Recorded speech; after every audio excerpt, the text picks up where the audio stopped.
My fellow Americans, last week I was in Beijing and Shanghai.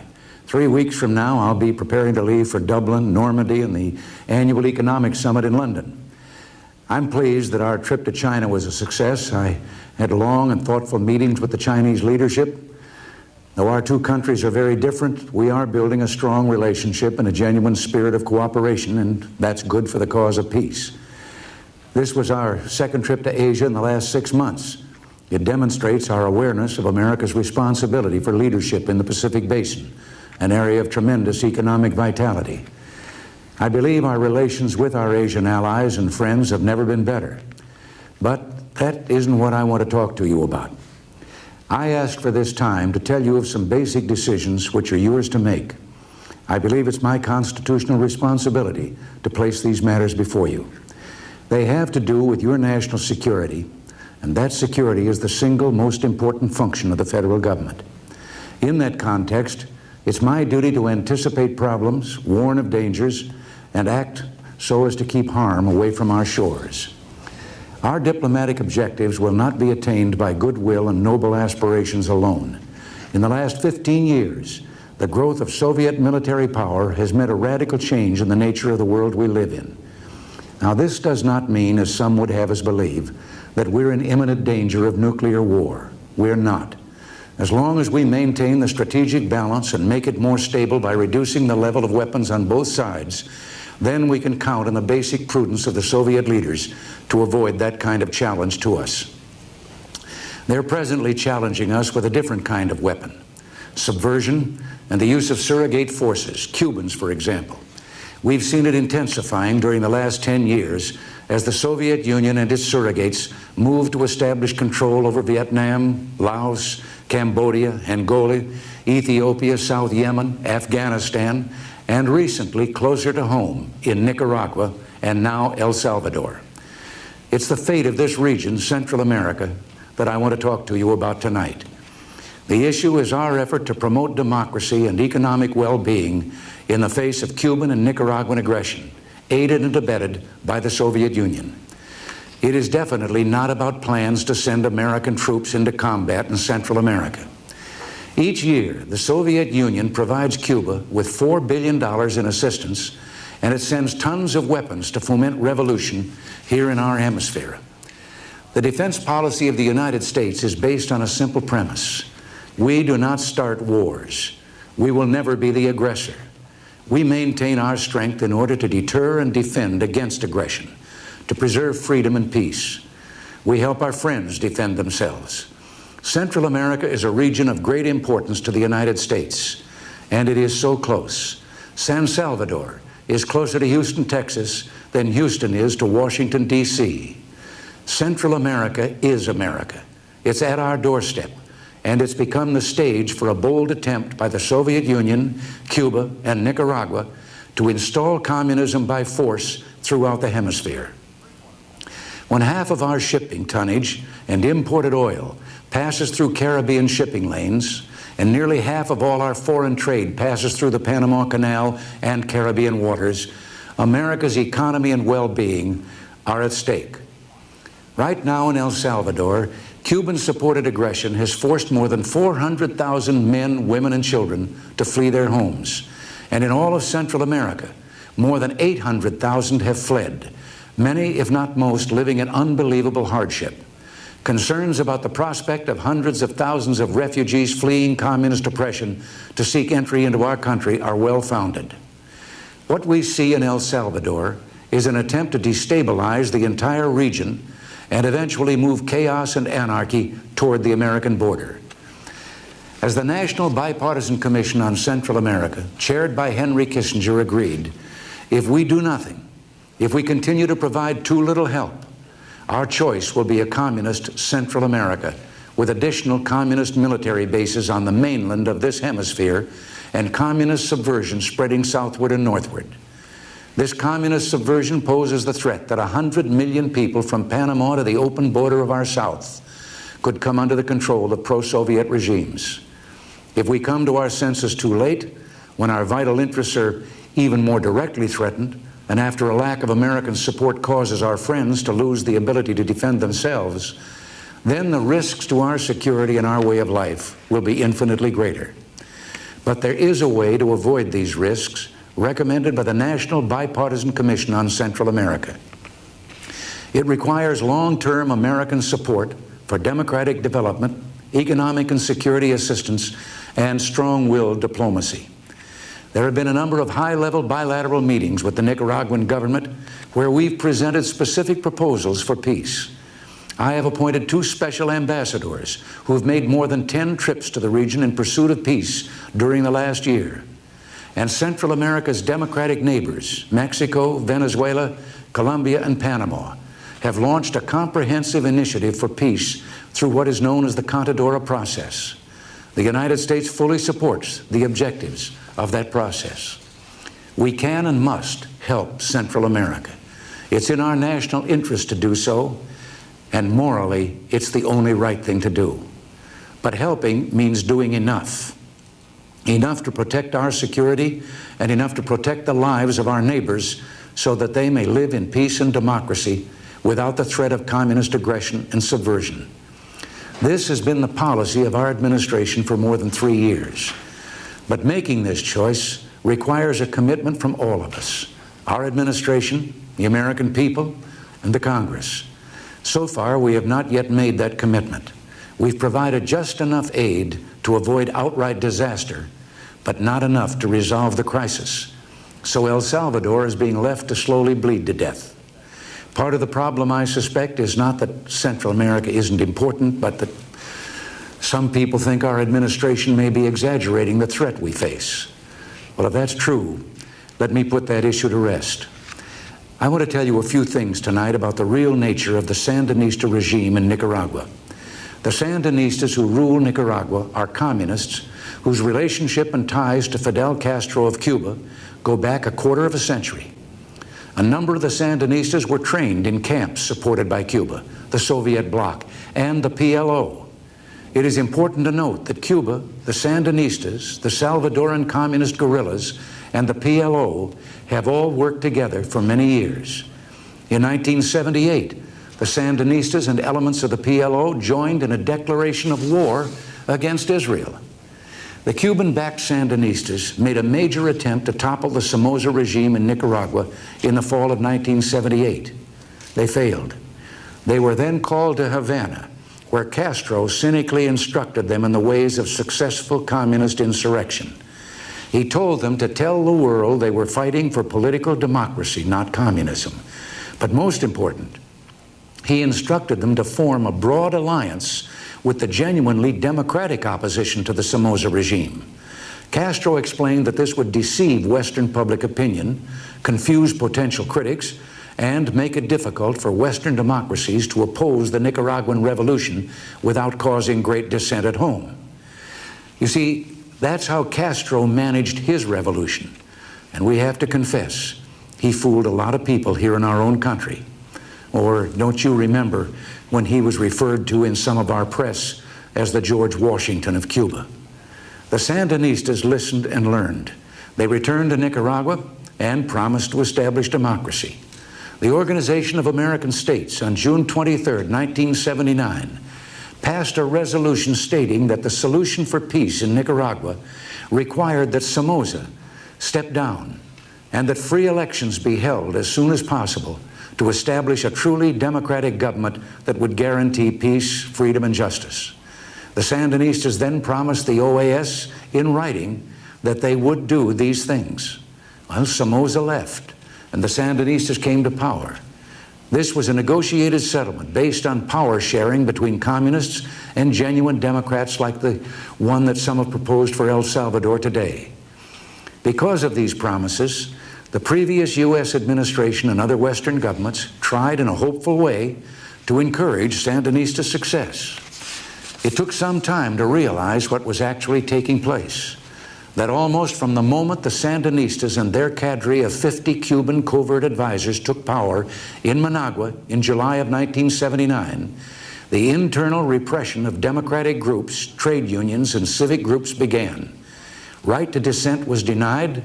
Freedom of the press and freedom of assembly became virtually non-existent. There was an outright refusal to hold genuine elections, coupled with the continual promise to do so. Their latest promise is for elections by November 1984. In the meantime, there has been an attempt to wipe out an entire culture. The Mosquito Indians, thousands of whom have been slaughtered or herded into detention camps where they have been starved and abused. Their villages, churches, and crops have been burned. The Sandinistas engaged in anti-Semitic acts against the Jewish community, and they persecuted the Catholic Church and publicly humiliated individual priests. When Pope John Paul II visited Nicaragua last year, the Sandinistas organized public demonstrations hurling insults at him and his message of peace. On this last Good Friday, some 100,000 Catholic faithfuls staged a demonstration of defiance. You may be hearing about that demonstration for the first time right now. It wasn't widely reported. Nicaraguan Bishop Pablo Antonio Vega recently said, "We are living with a totalitarian ideology that no one wants in this country being Nicaragua. The Sandinista rule is a communist reign of terror. Many of those who fought alongside the Sandinistas saw their revolution betrayed. They were denied power in the new government.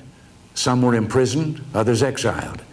Thousands who fought with the Sandinistas have taken up arms against them and are now called the Contras. They are freedom fighters. What the Sandinistas have done to Nicaragua is a tragedy. But we Americans must understand and come to grips with the fact that the Sandinistas are not content to brutalize their own land. They seek to export their terror to every other country in the region." I ask you to listen closely to the following quotation. "We have the brilliant revolutionary example of Nicaragua. The struggle in El Salvador is very advanced. The same in Guatemala and Honduras is developing quickly. Very soon, Central America will be one revolutionary entity." That statement was made by a Salvadoran guerrilla leader in March of 1981. Shortly after taking power, the Sandinistas, in partnership with Cuba and the Soviet Union, began supporting aggression and terrorism against El Salvador, Honduras, Costa Rica, and Guatemala. They opened training camps for guerrillas from El Salvador so they could return to their country and attack its government. Those camps still operate. Nicaragua is still the headquarters for communist guerrilla movements, and Nicaraguan agents and diplomats have been caught in Costa Rica and Honduras supervising attacks carried out by communist terrorists. The role that Cuba has long performed for the Soviet Union is now also being played by the Sandinistas. They have become Cuba's Cubans. Weapons, supplies, and funds are shipped from the Soviet bloc to Cuba, from Cuba to Nicaragua, from Nicaragua to the Salvadoran guerrillas. These facts were confirmed last year by the House Intelligence Committee. The Sandinista regime has been waging war against its neighbors since August of 1979. This has included military raids into Honduras and Costa Rica, which still continue today. And they're getting a great deal of help from their friends. There were 165 Cuban personnel in Nicaragua in 1979. Today, that force has grown to 10,000. And we're being criticized for having 55 military trainers in El Salvador. Manpower support is also coming from other parts of the terror network. The PLO has sent men, and so has Libya's dictator Gaddafi. Communist countries are providing new military assistance, including tanks, artillery, rocket launchers, and help in the construction of military bases and support facilities. Just last week, a Soviet ship began unloading heavy-duty military trucks in Nicaragua's Corinto harbor. Another Soviet ship is on its way with more trucks and 155 Soviet jeeps. Nicaragua's own military forces have grown enormously. Since 1979, their trained forces have increased from 10,000 to over 100,000. Why does Nicaragua need all this power? Why did this country of only 2.8 million people build this large military force? They claim the buildup is the result of the anti-Sandinista forces. That's a lie. The Sandinista military buildup began 2.5 years before the anti-Sandinista freedom fighters had taken up arms.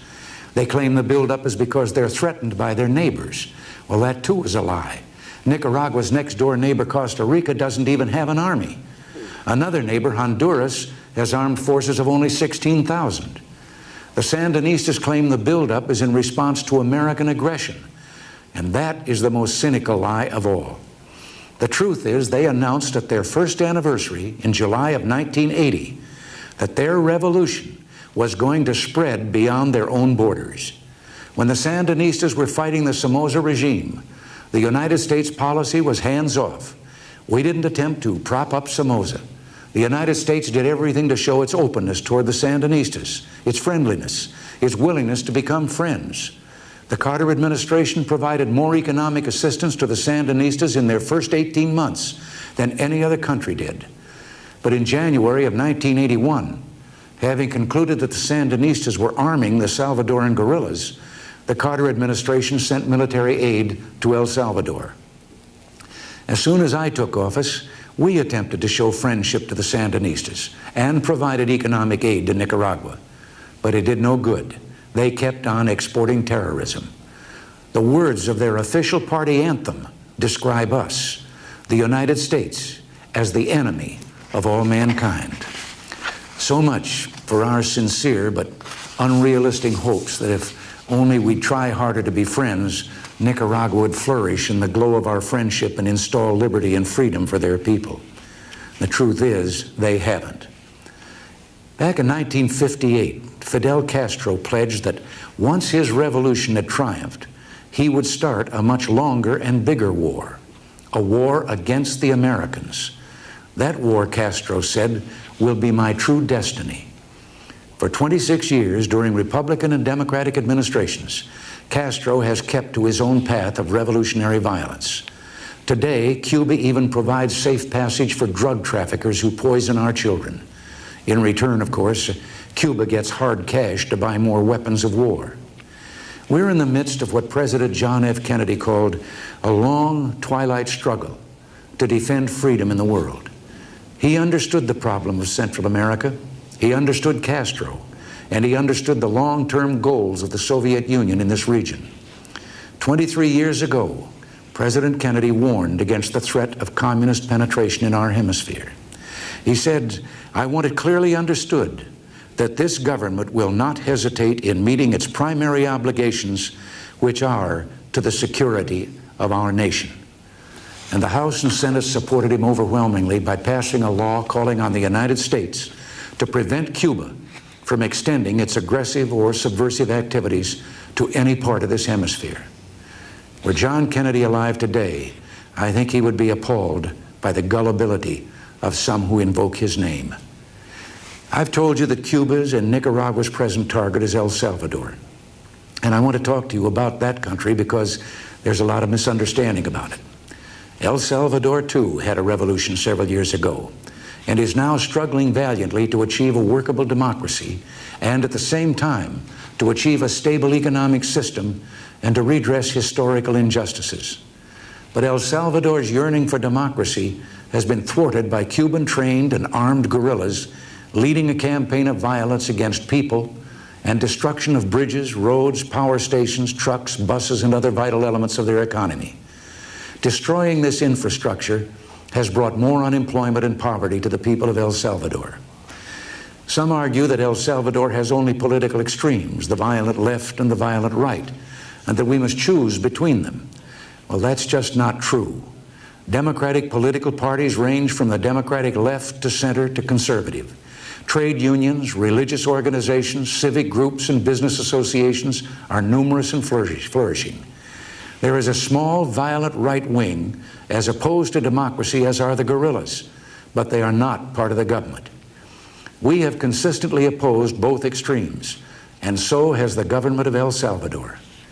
Last December, I sent Vice President Bush to El Salvador with a personal letter in which I again made clear my strong opposition to both violent extremes, and this had a positive effect. Land reform is moving forward. Since March of 1980, the program has benefited more than 550,000 peasants, or about a quarter of the rural population. But many can't farm their land. They'll be killed by the guerrillas if they do. The people of Central America want democracy and freedom. They want and hope for a better future. Costa Rica is a well-established and healthy democracy. Honduras made a peaceful transition to democracy in 1982. And in Guatemala, political parties and trade unions are functioning. An election is scheduled for July there, with a real prospect that that country can return to full constitutional government in 1985. In fact, 26 of 33 Latin American countries are democracies or striving to become democracies, but they're vulnerable.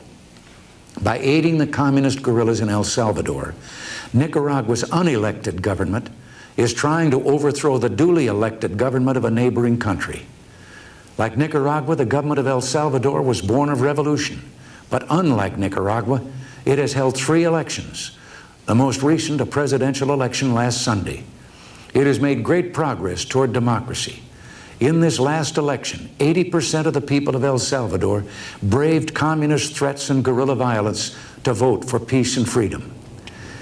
Let me give another example of the difference between the two countries, El Salvador and Nicaragua. The government of El Salvador has offered amnesty to the guerrillas and asked them to participate in the elections and democratic processes. The guerrillas refused. They want to shoot their way into power and establish totalitarian rule. By contrast, the Contras, the freedom fighters in Nicaragua, have offered to lay down their weapons and take part in democratic elections. But there, the communist Sandinista government has refused. That's why the United States must support both the elected government of El Salvador and the democratic aspirations of the Nicaraguan people. If the communists can start war against the people of El Salvador, then El Salvador and its friends are surely justified in defending themselves by blocking the flow of arms. If the Soviet Union can aid and abet subversion in our hemisphere, then the United States has a legal right and a moral duty to help resist it. This is not only in our strategic interest, it is morally right. It would be profoundly immoral to let peace-loving friends depending on our help be overwhelmed by brute force if we have any capacity to prevent it. If our political process pulls together, Soviet and Cuban-supported aggression can be defeated. On this, the centennial anniversary of President Harry Truman's birth, it's fitting to recall his words spoken to a joint session of the Congress in a similar situation. The free peoples of the world look to us for support in maintaining their freedoms. If we falter, we may endanger the peace of the world, and we shall surely endanger the welfare of this nation. The speech was given in 1947. The problem then was 2 years of Soviet-supported indirect aggression against Greece. The communists were close to victory. President Truman called on the Congress to provide decisive aid to the Greek government. Both parties rallied behind President Truman's call. Democratic forces succeeded, and Greece became a parliamentary democracy. Communist subversion is not an irreversible tide. We've seen it rolled back in Venezuela and most recently in Grenada. And where democracy flourishes, human rights and peace are more secure. The tide of the future can be a freedom tide. All it takes is the will and resources to get the job done. In April 1983, I addressed a joint session of the Congress and asked for bipartisan cooperation on behalf of our policies to protect liberty and democracy in Central America. Shortly after that speech, the late Democratic Senator Henry Jackson encouraged the appointment of a blue-ribbon bipartisan commission to chart a long-term course for democracy, economic improvement, and peace in Central America. I appointed 12 distinguished Americans from both political parties to the National Bipartisan Commission on Central America. The Bipartisan Commission rendered an important service to all Americans, all of us, from pole to pole in this Western Hemisphere. Last January, the Commission presented positive recommendations to support democratic development, improve living conditions, and bring the long-sought dream for peace to this troubled region so close to home. The recommendations reinforce the spirit of our administration's policies that help to our neighbors should be primarily economic and humanitarian, but must also include sufficient military aid. In February, I submitted a comprehensive legislative proposal to the Congress which would implement the Commission's recommendations. And because this report presented a bipartisan consensus, I'm hopeful that the Congress will take prompt action. This proposal calls for an increased commitment of resources, beginning immediately and extending regularly over the next 5 years. The program is a balanced combination of support for democracy, economic development, diplomacy, and security measures, with 70% of the dollars to be used for economic and social development. This program can get the job done.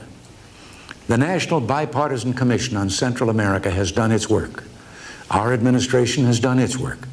We now await action by the Congress. Meanwhile, evidence mounts of Cuba's intentions to double its support to the Salvadoran guerrillas and bring down that newly elected government in the fall. Unless we provide the resources, the communists will likely to succeed. Let's remember, the Soviet bloc gave Cuba and Nicaragua $4.9 billion in assistance last year, while the United States provided all its friends throughout all of Central America with only a fraction of that amount. The simple questions are, will we support freedom in this hemisphere or not? Will we defend our vital interests in this hemisphere or not? Will we stop the spread of communism in this hemisphere or not? Will we act while there is still time? There are those in this country who would yield to the temptation to do nothing. They are the new isolationists, very much like the isolationists of the late 1930s, who knew what was happening in Europe, but chose not to face the terrible challenge history had given them.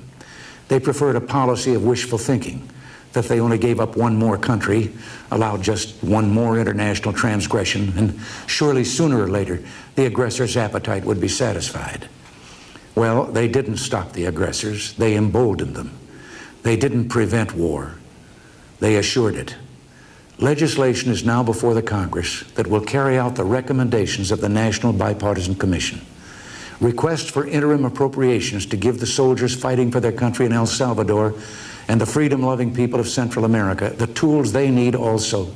That awaits action by the House of Representatives. For the last 4 years, only half of the military aid requested for El Salvador has been provided, even though total aid for El Salvador is only 5% of our worldwide assistance. I'm asking the Congress to provide the funds I requested for fiscal year 1984 and also to enact the entire National Bipartisan Commission plan for democracy, economic development, and peace in Central America. As I talk to you tonight, there are young Salvadoran soldiers in the field facing the terrorists and guerrillas in El Salvador with the clips in their rifles the only ammunition they have. The lack of evacuation helicopters for the wounded and the lack of medical supplies if they're evacuated has resulted in 1 out of 3 of the wounded dying. This is no way to support friends, particularly when supporting them is supporting ourselves. Last week, as we returned across the vast Pacific to Alaska, I couldn't help being struck again by how blessed has been our land. For 200 years, the oceans have protected us from much that has troubled the world. But clearly, our world is shrinking. We cannot pretend otherwise if we wish to protect our freedom, our economic vitality, and our precious way of life. It's up to all of us, the administration, you as citizens, and your representatives in the Congress. The people of Central America can succeed if we provide the assistance I have proposed. We Americans should be proud of what we're trying to do in Central America and proud of what together with our friends we can do in Central America to support democracy, human rights, and economic growth while preserving peace so close to home. Let us show the world that we want no hostile communist colonies here in the Americas, South, Central, or North. Thank you. God bless you and good night.